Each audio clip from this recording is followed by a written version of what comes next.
This week is about money, and it's about debt, good debt, bad debt. So this week is about the DNA, the core of what is banking about.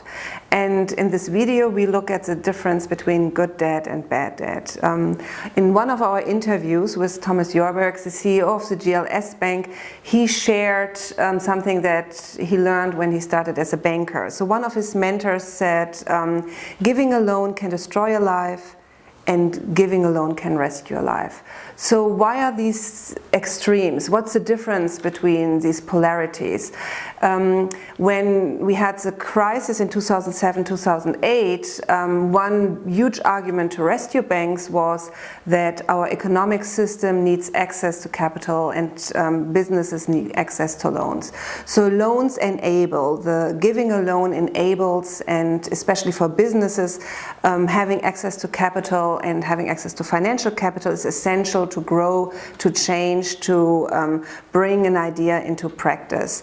What we also saw in the 2007-2008 crisis is how a loan can destroy a life. With the subprime mortgage crisis, we saw loans that were giving out that just the conditions of the loan would destroy a life. So I think the sharp ends of these polarities are very clear. So when the conditions of a loan don't allow the recipient of the loan ever pay it back, it's very obvious that this is a bad loan. When a loan enables a business or an individual to start a new idea, a new product, enter a new market, that's obviously a good loan. It's good debt, and it's a debt that's really needed in our economic system.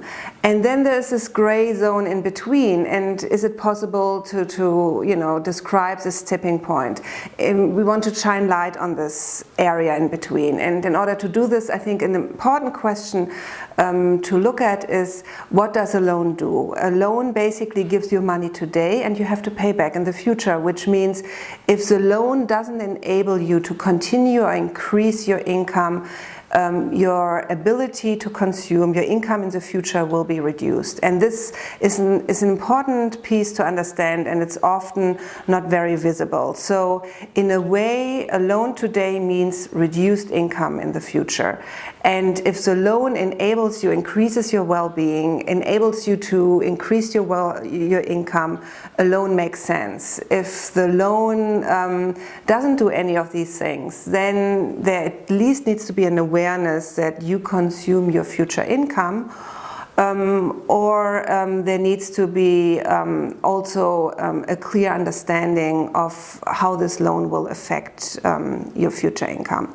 So to sum this up, for value-based banking and for just banking, where the well-being of the individual and the well-being of the project, the well-being of the business is in the core of the business model to increase this well-being, the evaluation of a loan does not just need to include the quantitative factors, but it also needs to include qualitative factors that help analyze whether the loan increases the well-being of the organization, the business, or the individual in the future. And a loan always has something to do with the future of the recipient, and to take a look into how this loan will affect the future of the individual is a core criteria for just banking.